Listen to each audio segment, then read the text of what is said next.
হাই friends, কি খবৰ? আজি বৰষুণটো বহুত বেয়া। মিঠাই খাবলৈ মন গৈ আছে, কিন্তু মিঠাই আনি দিয়া মানুহ নাই। সেয়েহে ভাবিলোঁ আজি ঘৰতে বনাওঁ। ঘৰতে বনাবলৈ প্ৰথমতে মই ময়দা অলপ ধুনীয়াকৈ মঠি ল'লোঁ। তাৰপাছত মই ৰুটি নিচিনাকৈ বেলি 3 জাপ কৰি দি ল'ম। আৰু এতিয়া এইখিনি সৰুকৈ লাহেকৈ এটা শ্বেপ দি ল'ম। ধুনীয়াকৈ ঘূৰাই ঘূৰাই দি ল'ব লাগিব। আৰু এইখিনি ধুনীয়াকৈ এতিয়া কাটি ল'ম। যিহেতু এইখিনি ভাজিব লাগিব, সেইটো কাৰণে সৰু সৰুকৈ কাটি ল'ব লাগিব। মই কাটি লোৱা হৈ গ'লে ইয়াৰ ওপৰত লাহে লাহে গোটেইকেইটা অলপ অলপকৈ থুকুচি দি ল'ম। তাৰপিছত আনফালে মই চচপেনটোত কাপেৰে 1 কাপ চেনি আৰু 1.5 কাপ পানী দি ধুনীয়াকৈ গৰম হ'বলৈ দিম। আৰু আনফালে কেৰাহীখনত দেখিছেনে, ৰিফাইন তেল দি লৈ পেলাই এতিয়া এইখিনি ধুনীয়াকৈ ভাজি ল'ম। আৰু ইফালে ৰং ইলাচি 2টা দি লৈছোঁ। তাৰপিছত ধুনীয়াকৈ গোন্ধটো ওলাব। এফালে আকৌ মোৰ ভজা হৈ গ'লে ইয়াত দেখিছেনে, ৰংটো ইমান ধুনীয়াকৈ ওলাইছে।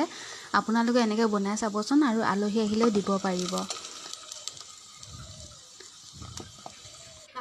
তাৰপিছত ইয়াত যে চেনি পানীখিনি ধুনীয়াকৈ মই কুহুমীয়া হ'বলৈ দি থৈছিলোঁ। তাৰপিছত এইখিনি ওপৰতে মই এতিয়া বাকি দিম আৰু আধা ঘণ্টালৈ ঢাকি থৈ দিম।